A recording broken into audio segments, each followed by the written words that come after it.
Keterbacaan, pengertian dan latar belakang. Keterbacaan merupakan alih bahasa dari readability. Bentukan readability merupakan kata turunan yang dibentuk oleh bentuk dasar readable. Artinya, dapat dibaca atau terbaca. Konflik kean pada bentuk keterbacaan mengandung arti hal yang berkenaan dengan apa yang disebut dalam bentuk dasarnya. Oleh karena itu, kita dapat mengidentifikasi keterbacaan sebagai hal atau ihwal, terbaca atau tidaknya suatu bahan bacaan tertentu oleh pembacanya. Jadi, keterbacaan ini mempersoalkan tingkat kesulitan atau tingkat kemudahan suatu bahan bacaan tertentu bagi peringkat pembaca tertentu. Keterbacaan atau readability merupakan ukuran tentang sesuai tidaknya suatu bacaan bagi pembaca tertentu dilihat dari segi kesukaran atau kemudahan wacananya. Tingkat keterbacaan biasanya dinyatakan dalam bentuk peringkat kelas. Oleh karena itu, setelah melakukan pengukuran keterbacaan sebuah wacana, orang akan dapat mengetahui kecocokan materi bacaan tersebut untuk peringkat kelas tertentu. Misalnya peringkat 6, peringkat 4, peringkat 10, dan lain-lain.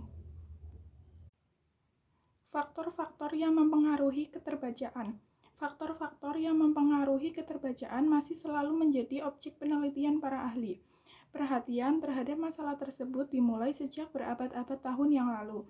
Clare pada tahun 1963 menjelaskan bahwa Lodge pada tahun 1949 pernah bercerita tentang upaya Talmudis pada tahun 900 berkenaan keterbacaan wacana. Dia menentukan tingkat kesulitan wacana berdasarkan kriteria kekerapan kata-kata yang digunakan. Meskipun kajian tentang keterbacaan itu sudah berlangsung berabad-abad, namun kemajuannya baru tampak setelah statistik mulai ramai digunakan. Teknik statistik itu memungkinkan peneliti untuk mengidentifikasi faktor-faktor keterbacaan yang penting-penting untuk menyusun formula yang dapat dipergunakan guna memperkirakan tingkat kesulitan wacana. Menurut Clare, pada tahun 1963, kajian-kajian terdahulu menunjukkan adanya keterkaitan dengan keterbacaan. Gray dan Larry mengidentifikasi adanya 289 faktor yang mempengaruhi keterbacaan. 20 faktor diantaranya dinyatakan signifikan. Formula keterbacaan. Formula-formula keterbacaan yang terdahulu memang bersifat kompleks dan menuntut pemakainya untuk memiliki kecermatan menghitung berbagai variabel. Penelitian yang terakhir membuktikan bahwa ada dua faktor utama yang berpengaruh terhadap keterbacaan, yaitu panjang pendeknya kalimat dan tingkat kesulitan kata. Pada umumnya, semakin panjang kalimat dan semakin panjang kata-kata, maka bahan bacaan dimaksud semakin sukar. Sebaliknya, jika kalimat dan kata-katanya pendek-pendek, maka wacana yang dimaksud tergolong wacana yang mudah. Formula-formula keterbacaan yang dewasa ini sering digunakan untuk mengukur keterbacaan wacana. Tampaknya berkecenderungan kepada dua tolak ukur tadi. Formula-formula keterbacaan yang mengacu pada kedua patokan tersebut, misalnya formula keterbacaan yang dibuat oleh Specher, Dell dan Cole, Gunning, Fry, Raigor, Fresh, dan lain-lain. Formula keterbacaan yang lazim digunakan untuk mengukur bahan bacaan di kelas-kelas rendah adalah formula keterbacaan dari Specher yang dibuat pada tahun 1933. Sedangkan yang sering digunakan di kelas 4 sampai 16 adalah rumus yang dibuat Dell dan Cole yang diperkenalkan pada tahun 1947. Kedua formula keterbacaan tersebut mempunyai faktor utama yang sama mendasari penggunaan formula tersebut, yaitu panjang rata-rata kalimat dan presentasi kata-kata sulit. Untuk mengukur tingkat keterbacaan sebuah buku dengan grafik Fry, sekurang-kurangnya dilakukan sebanyak 3 kali dengan pemilihan sampel yang berbeda-beda. Grafik Fry merupakan hasil penelitian terhadap wacana bahasa Inggris, sehingga grafik ini kurang sesuai jika digunakan untuk mengukur keterbacaan wacana bahasa Indonesia, kecuali jika dilakukan pemodifikasian terhadap formula tersebut. Formula keterbacaan yang diperkenalkan oleh Alton Raigor yang dikenal dengan grafik Raigor tampaknya mendekati kecocokan untuk bahasa-bahasa yang digunakan huruf Latin. Meskipun pada dasarnya prinsip-prinsip yang digunakan hampir sama dengan grafik Fry. Meskipun kedua grafik tersebut mempunyai kemiripan, namun tetap ada perbedaan antara keduanya. Grafik Frey meletakkan kalimat terpendeknya pada bagian atas grafik, sedangkan grafik Raigor meletakkannya di bagian bawah. Pada grafik Raigor, sisi tempat jumlah suku kata digunakan untuk menunjukkan kata-kata sulit, yaitu kata-kata yang dibentuk oleh 6 buah huruf atau lebih. Grafik Frey, keterbacaan dari Edward Frey yang kemudian dikenal dengan sebutan grafik Frey. Grafik keterbacaan yang diperkenalkan Frey ini merupakan formula yang dianggap relatif baru dan mulai dipublikasikan pada tahun 1977 dalam majalah Journal of Reading. Grafik yang asli dibuat pada tahun 1968. Grafik Frey digunakan untuk mengukur tingkat keterbacaan wacana. Grafik ini mendasarkan pengukuran pada dua faktor, yaitu panjang pendeknya kata dan tingkat kesulitan kata yang tercermin oleh banyak sedikitnya jumlah suku kata yang membentuk setiap kata dalam wacana grafik Frey. Langkah-langkah penggunaan grafik Frey. 1. Pilihlah penggalan wacana yang representatif yang akan diukur tingkat keterbacaannya. 2. Hitunglah sampai 100 kata dari wacana yang dipilih untuk dijadikan sampel yang akan diukur tingkat keterbacaannya. 3. Hitunglah jumlah kalimat dari 100 kata yang dijadikan sampel hingga persepuluhan terdekat atau dibulatkan. 4. Hitunglah jumlah suku kata dari wacana sampel. 5. Hasil menghitung langkah 3 dan 4 diplotkan ke dalam grafik Frey. 6. Pertemuan antara 6. Tingkat keterbacaan hasil pengukuran bersifat perkiraan. Penyimpangan mungkin terjadi sehingga keterbacaan tidak hanya seperti hasil pengukuran, tetapi bisa ditambah atau dikurangi satu peringkat. Grafik Raigor. Grafik Raigor diciptakan oleh Alton Ranger. Grafik ini diciptakan untuk mengatasi kelemahan grafik Frey. Grafik Frey sebenarnya hanya cocok untuk mengukur tingkat keterbacaan bacaan bahasa Inggris. Untuk bacaan yang berbahasa Indonesia, grafik yang cocok untuk mengukur tingkat keterbacaan adalah grafik Raigor. Prinsip menggunakan grafik Raigor hampir sama. Penggunaan grafik Raigor adalah 1. Menghitung 100 buah perkataan dari wacana yang hendak diukur tingkat keterbacaannya itu sebagai sampel. 2. Menghitung jumlah kalimat sampai pada persepuluhan terdekat. 3. Menghitung jumlah kata-kata sulit, yaitu kata-kata yang dibentuk oleh 6 huruf atau lebih. 4. Hasil yang diperoleh dari langkah 2 dan 3 itu dapat diplotkan ke dalam grafik Raigor untuk menentukan peringkat keterbacaan wacananya. Keterbatasan formula keterbacaan. Formula keterbacaan yang dipakai sekarang ini berdasarkan pada dua hal, yaitu panjang pendeknya kalimat dan tingkat kesulitan kata. Kedua faktor yang menjadi landasan bagi formula-formula keterbacaan ini mengundang pertanyaan bagi kita. Bagaimana dengan konsep-konsep yang terkandung dalam wacana yang bersangkutan? Bukankah konsep-konsep makna yang terkandung dalam suatu wacana yang tidak terjangkau oleh pembacanya akan berdampak pada keterpahaman pembacanya? Pertimbangan panjang pendek kata dan tingkat kesulitan kata pada pemakaian formula keterbacaan semata-mata hanya didasarkan pada pertimbangan struktur permukaan teks. Struktur yang secara visual dapat dilihat. Adapun konsep yang terkandung dalam bacaan sebagai struktur dalam dari bacaan tersebut tampaknya tidak diperhatikan. Dengan kata lain, rumusan formula-formula keterbacaan yang sering digunakan untuk mengukur tingkat keterbacaan itu tidak memperhatikan unsur semantis. Keterbatasan formula keterbacaan ini semakin terasa manakala dihadapkan pada bahan bacaan dari jenis fiksi, terutama puisi. Meskipun puisi menggunakan kata-kata dan kalimat-kalimat yang pendek-pendek, namun tingkat keterbacaan puisi justru malah menjadi rendah atau sulit dibaca. Hal ini semakin memperkuat bukti bahwa unsur semantis tidak dapat terjangkau oleh alat ukur keterbacaan yang ada. Selanjutnya, mungkin timbul pertanyaan pada diri kita. Bagaimana halnya dengan kriteria kesulitan kata yang disebut-sebut sebagai faktor penentu formula keterbacaan? Bukankah jika kita berbicara tentang tingkat kesulitan kata, berarti kita telah berbicara tentang makna atau unsur semantis? Tolak ukur tingkat kesulitan kata di sini tidak didasarkan atas unsur semantisnya, melainkan didasarkan atas unsur panjang pendek kata yang bersangkutan. Seperti halnya kriteria kesulitan kalimat, kriteria kesulitan kata juga didasarkan atas wujud atau struktur yang tampak. Jika sebuah kalimat atau kata secara visual tampak lebih panjang, artinya kalimat atau kata tersebut tergolong sukar. Sebaliknya, jika sebuah kalimat atau kata secara visual tampak lebih pendek, artinya kalimat atau kata tersebut tergolong mudah.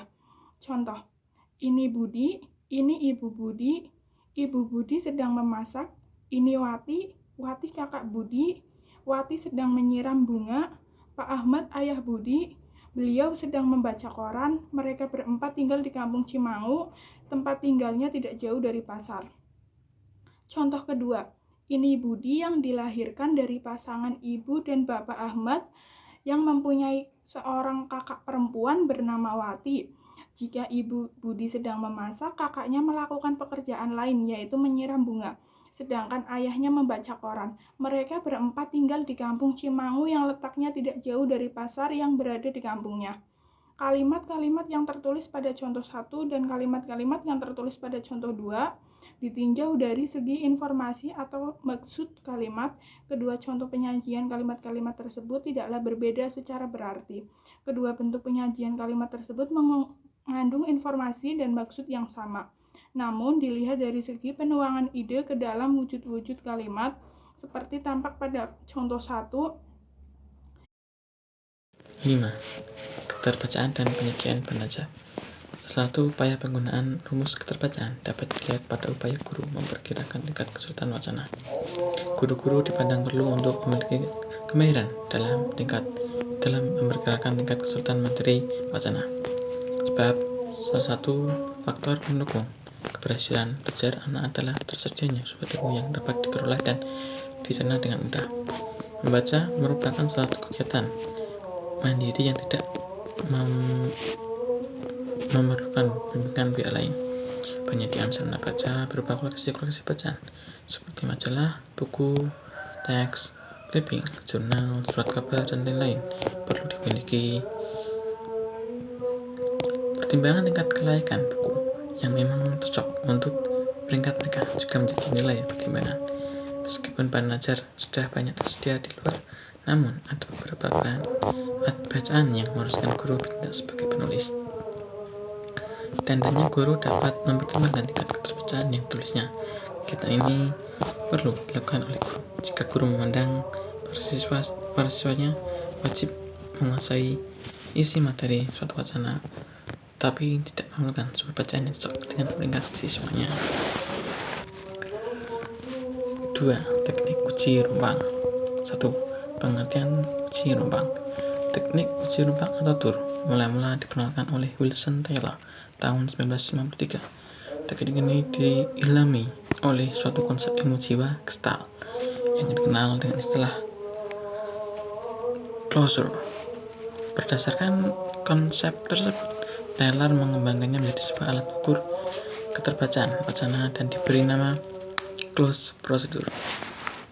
Terkait dengan pengertian teknik uji rumpang, Hittelman dalam Haryadi tahun 2014 menyatakan bahwa teknik uji rumpang adalah sebuah teknik penghilangan kata-kata sistematis dari wacana dan pembaca diharapkan dapat mengisinya dengan kata yang sesuai. Lain halnya dengan Robert dalam Damayanti tahun 1999 yang mendefinisikan pengertian TUR sebagai metode penyadapan pesan dari transmitter. Memutilasi pola bahasanya dengan menghapus bagian dan sebagainya lagi diberikan kepada penerima. Berdasarkan definisi tersebut, dapat disimpulkan bahwa teknik uji rumpang adalah sebuah teknik untuk melatih daya tangkap pembaca terhadap pesan penulis dengan cara menyajikan bahan bacaan yang utuh dan pembaca bertugas mengisinya sehingga menjadi bacaan seperti semula. 2. Fungsi teknik uji rumpang. Dalam pembelajaran bahasa Indonesia, teknik uji rumpang memiliki dua fungsi, yaitu sebagai alat ukur dan alat ajar. Teknik uji rumpang sebagai alat ukur. Fungsi Tor yang pertama adalah sebagai alat ukur untuk mengukur tingkat keterbacaan suatu wacana. Suatu wacana dapat ditentukan oleh siswa tertentu setelah melalui pengukuran dengan teknik ini. Alat ukur Tor berupa wacana yang telah dirumpangkan. Wacana tersebut diberikan kepada orang yang akan diukur untuk diisi. Jika banyak yang salah, maka wacana tersebut sulit. Tapi jika banyak yang benar, maka tersebut mudah. Dan jika isian yang benar adalah 6, 7, dan 8, maka wacana tersebut layak atau sesuai dengan tingkatan orang yang mengisinya. Kedua, teknik uji rumpang sebagai alat ajar. Dalam fungsinya sebagai alat ajar, teknik uji rumpang dapat digunakan untuk melatih keterampilan siswa. Dalam kenyataannya, penggunaan Tor tidak selalu menuntut jawaban persis dari siswanya. Kata yang bersinonim atau kata yang menggantikan kedudukan asli, baik ditinjau dari sudut makna atau struktur kalimatnya, dapat juga diterima sebagai jawaban benar. Cara ini biasanya digunakan dalam teknik pengajaran yang dimaksudkan untuk melatih keterampilan membaca siswa. Kegunaan teknik uji rumpang. Dalam pembelajaran bahasa Indonesia, teknik uji rumpang mempunyai dua manfaat, yaitu untuk mengukur tingkat keterbacaan dan melatih keterampilan membaca. Ada 3 manfaat yang terkait dengan hal ini, yaitu yang pertama ada menguji tingkat kesukaran dan kemudahan bahan bacaan. Yang kedua, mengklasifikasikan tingkat baca siswa atau pembaca. Dan yang terakhir, mengetahui kelayakan wacana sesuai dengan kegiatan belajar. Melatih keterampilan dan kemampuan baca siswa melalui kegiatan belajar mengajarkan membaca, terutama dalam hal penggunaan isyarat sintaksis, penggunaan isyarat semantik, penggunaan isyarat skematik, peningkatan kosakata, dan yang terakhir peningkatan daya nalar dan sikap kritis terhadap bahan bacaan. Lalu untuk keunggulan dan kelemahan teknik uji rumpang, itu ada 7 kelebihan. Yang pertama dalam menentukan keterbacaan sebuah teks, teknik uji rumpang mencerminkan pola interaksi antara pembaca dan penulis. Yang kedua, pengukuran keterbacaan dengan teknik uji rumpang tidak dilakukan secara terpisah antara teks dan pembacanya, sehingga teknik ini digunakan untuk menilai keterbacaan dan menilai pemahaman pembaca. Untuk keunggulan yang ketiga, teknik uji rumpang bersifat fleksibel, sehingga dalam waktu yang relatif singkat, guru mendapatkan informasi mengenai latar belakang kemampuan dan kebutuhan siswa. Yang keempat, teknik isian rumpang dapat menjangkau sejumlah besar individu pada saat yang sama. Yang kelima, sebagai teknik pembelajaran, teknik isian rumpang merupakan alat yang ideal untuk mendorong siswa tanggap terhadap bacaan. Yang keenam, teknik isian rumpang dapat dipergunakan sebagai latihan dan ukuran praktis akan pengetahuan dan pemahaman tata bahasa siswa. Keunggulan yang terakhir, ada teknik isian rumpang dapat melatih kesiapan dan ketanggapan dalam upaya memikirkan dan memahami maksud serta tujuan penulis atau penulisan wacana. Selain mempunyai keunggulan, teknik uji rumpang mempunyai kekurangan. Kekurangan atau kelemahan dari teknik uji rumpang, yang pertama, kevaliditasan dari penggunaan teknik uji rumpang sendiri masih diragukan. Yang kedua, teknik uji rumpang hanya cocok digunakan untuk kepentingan membaca dalam hati atau membaca pemahaman. Lalu yang ketiga, kita tidak bisa mendeteksi kelemahan siswa dalam hal membaca nyaring, seperti pelafalan, intonasi, penggunaan tanda baca, dan yang lainnya. Kriteria pembantu wacana rumpang. Kriteria pembuatan tes uji rumpang harus disesuaikan dengan fungsinya, yaitu sebagai alat ukur dan alat ajar. Menurut Taylor, suatu prosedur yang baku untuk sebuah konstruksi wacana rumpang, yaitu yang pertama, memilih teks wacana yang tidak tergantung pada informasi sebelumnya. Yang kedua, melakukan penghilangan atau pelepasan setiap kata ke N tanpa memperhatikan arti dan fungsi kata-kata yang dihilangkan tersebut. Yang ketiga, mengganti bagian yang dihilangkan tersebut dengan tanda-tanda tertentu, misalnya garis mendatar yang sama panjangnya. Selanjutnya, memberi semua salinan dari bagian yang direproduksi kepada siswa. Lalu, mengingatkan kepada siswa untuk mengisi bagian yang dihilangkan. Yang terakhir, menyediakan waktu yang cukup kepada siswa untuk menyelesaikan tugasnya. Cara membuat wacana rumpang sebagai alat ukur, yaitu yang pertama, pilihlah wacana yang relatif sempurna dengan panjang antara 250 sampai 350 kata. Yang kedua, biarkan kalimat pertama dan kalimat terakhir utuh atau tidak ada delisinya. Yang ketiga, lakukanlah penghilangan kata atau delisi pada kalimat kedua, yaitu pada setiap kata kelima, sehingga delisi berjumlah 50 buah. Yang keempat, jika kebetulan kalimat kelima jatuh pada kata bilangan, janganlah melakukan resapan pada kata tersebut. Biarkan kata itu hadir secara utuh. Sebagai gantinya, mulailah kembali dengan hitungan kelima berikutnya. Selanjutnya, gantilah kata yang dikosongkan dengan tanda garis lurus atau titik mendatar yang sama panjangnya. Setelah itu, berikanlah wacana yang telah dirumpangkan kepada peserta tes. Mintalah peserta tes untuk berusaha mengisi semua lesapan dengan jalan mengajukan pertanyaan-pertanyaan terhadap wacana, memperhatikan konteks wacana, atau memperhatikan kata-kata sisanya. Berilah waktu yang relatif cukup untuk memberikan kesempatan kepada peserta teks untuk mengisi delisi. Mintalah peserta tes untuk mengumpulkan wacana yang telah diisi sesuai waktu yang ditentukan. Cocokkanlah jawaban peserta tes dengan perpatokan jawaban yang benar adalah jawaban yang berupa kata yang sama dengan kunci jawaban atau teks aslinya. Berilah penilaian terhadap hasil jawaban peserta tes.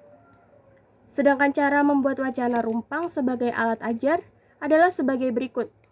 Yang pertama, pilihlah wacana yang relatif sempurna dengan panjang kurang lebih 150 kata. Yang kedua, biarkan kalimat pertama dan kalimat terakhir utuh atau tidak ada delisinya. Yang ketiga, lakukanlah penghilangan kata atau delisi secara selektif, bergantung pada kebutuhan siswa dan pertimbangan guru. Misalnya, kata yang dihilangkan adalah setiap kata kerja, benda, atau kata hubung. Selanjutnya, gantilah kata yang dikosongkan dengan tanda garis lurus atau titik mendatar yang sama panjangnya. Lalu berikanlah wacana yang telah dirumpangkan kepada siswa. Mintalah siswa untuk berusaha mengisi semua lesapan dengan jalan mengajukan pertanyaan-pertanyaan terhadap wacana, memperhatikan konteks wacaan, atau memperhatikan kata-kata sisanya. Berilah waktu yang relatif cukup untuk memberikan kesempatan kepada siswa untuk mengisi delisi. Cocokkanlah jawaban siswa dengan cara berdiskusi. Jawaban yang benar adalah jawaban berupa kata yang sama dengan kunci jawaban atau teks aslinya, kata yang bersinonim, atau kata yang secara struktur dan makna dapat menggantikan struktur dan makna kata, menggantikan kedudukan kata yang dihilangkan. Yang terakhir, berilah penilaian terhadap hasil jawaban siswa. Kriteria pembuatan wacana rumpang sebagai alat ukur. Karakteristik yang pertama, panjang wacana. Antara 250 sampai 350 per kata dan wacana terpilih. Yang kedua, deliasi atau lesapan. Setiap kata ke N hingga berjumlah lebih kurang 50 buah. Yang ketiga, evaluasi. Jawaban berupa kata persis sesuai dengan kunci atau teks aslinya. Sebagai alat ajar. Karakteristik yang pertama, panjang wacana. Wacana yang terdiri dari maksimal 150 per kata. Yang kedua, ada deliasi atau lesapan. Berjumlah lebih kurang 50 buah, delisi secara efektif bergantung pada kebutuhan siswa dan pertimbangan guru. Karakteristik yang ketiga, evaluasi. Jawaban boleh berupa sinonim atau kata yang secara struktur dan makna dapat menggambarkan struktur dan makna yang menggantikan kedudukan kata yang dihilangkan. Karakteristik yang keempat, tindak lanjut. Lakukan diskusi untuk membahas jawabannya bersama siswa. Kita masuk dalam materi kecepatan efektif membaca. Pengertian kecepatan efektif membaca adalah perpaduan dari kemampuan motorik gerak mata atau kemampuan visual dengan kognitif seseorang dalam membaca. Dengan kata lain, kecepatan efektif membaca merupakan perpaduan dari rata-rata kecepatan membaca dengan ketepatan memahami isi bacaan.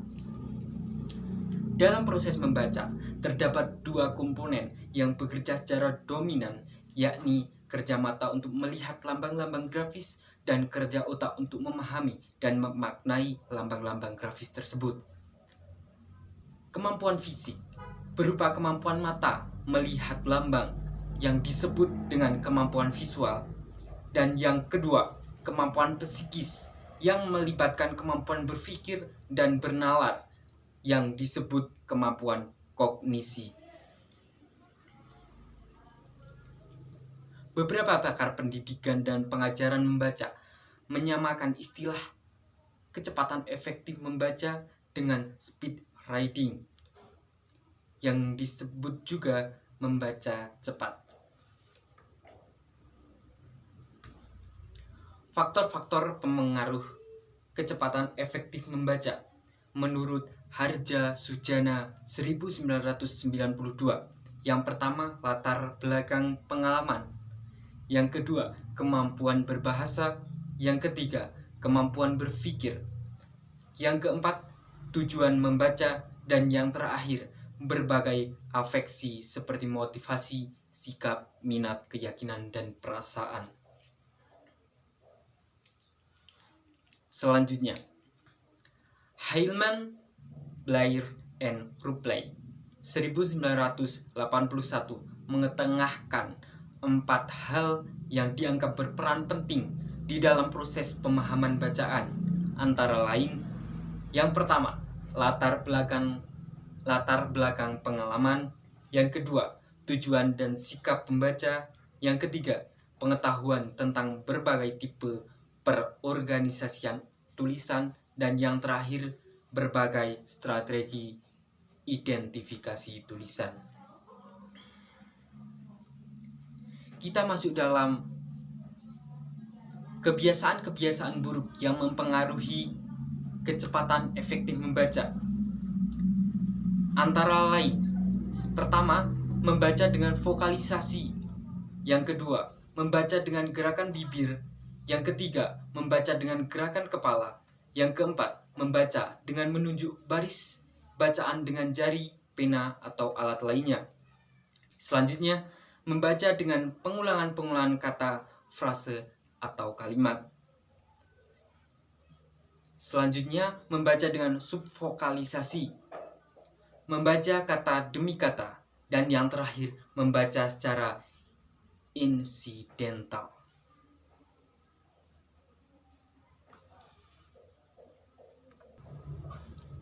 Kita masuk dalam teknik-teknik membaca. Yang pertama, teknik baca pilih atau biasa disebut selecting, yaitu membaca bahan bacaan atau bagian-bagian bacaan yang dianggap relevan atau mengandung informasi yang dibutuhkan pembaca. Yang kedua, teknik baca lompat atau biasa disebut skipping, yaitu membaca dengan loncatan-loncatan. Apa yang disebut loncatan-loncatan tersebut? Maksudnya ialah bagian-bagian bacaan yang dianggap tidak relevan dengan keperluannya atau bagian-bagian bacaan yang sudah dikenalkannya atau dipahaminya tidak perlu dihiraukan. Yang ketiga, teknik baca lenyap atau biasa disebut skimming atau dikenal dengan istilah membaca sekilas, yaitu membaca dengan cepat atau menjelajah untuk memperoleh gambaran umum isi buku atau bacaan lainnya secara menyeluruh. Dalam teknik ini dipergunakan untuk memenuhi tujuan-tujuan yang sangat banyak. Di antaranya ada 5 tujuan yang harus dipenuhi dalam teknik ini. Yang pertama, mengenali topik bacaan. Yang kedua, mengetahui pendapat orang. Yang ketiga, mengetahui bagian penting tanpa harus membaca seluruh bacaan. Yang keempat, mengetahui organisasi penulisan, urutan ide pokok, hubungan antar bagian. Dan yang terakhir, menyegarkan apa yang pernah dibaca, misalnya dalam mempersiapkan ujian atau ceramah. teknik yang terakhir yaitu teknik baca tetap atau scanning atau biasa disebut membaca sepintas, yaitu suatu teknik pembacaan sekilas cepat tetapi teliti dengan maksud untuk memperoleh informasi khusus atau tertentu dari bacaan tersebut. Teknik scanning biasa dilakukan dengan digunakan untuk hal-hal berikut. Yang pertama, membaca nomor telepon. Yang kedua, membaca makna kata tertentu dalam kamus. Yang ketiga, membaca keterangan tentang suatu istilah pada ensiklopedia. Yang keempat, mencari entry atau rujukan sesuatu hal pada indeks. Selanjutnya, mencari definisi sebuah konsep menurut para pakar tertentu, mencari data-data statistik, dan yang terakhir mencari acara siaran TV, daftar perjalanan, dokter jaga, dan sebagainya. Dari sekian banyak pendapat dari faktor-faktor yang mempengaruhi kemampuan membaca, pendapat Pearson dipandang sebagai cermin dari kesimpulan pendapat-pendapat tersebut. Menurut beliau, faktor-faktor yang mempengaruhi kemampuan membaca dapat diklasifikasikan ke dalam dua kategori, yakni faktor dalam internal dan faktor luar eksternal. Faktor dalam yaitu faktor dalam bersumber pada diri pembaca. Faktor luar dibagi menjadi dua bagian, yakni yang pertama unsur dalam bacaan dan yang kedua sifat-sifat lingkungan baca. Unsur dalam bacaan berkaitan dengan keterbacaan dan faktor organisasi teks. Sifat lingkungan bacaan berkenan dengan fasilitas guru, model pengajaran, dan lain-lain. Kita masuk dalam cara mengukur kecepatan efektif membaca.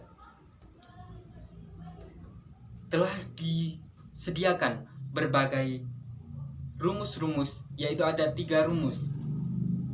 Yang pertama adalah jumlah kata yang dibaca dibagi dengan waktu tempuh baca dalam satuan menit dikali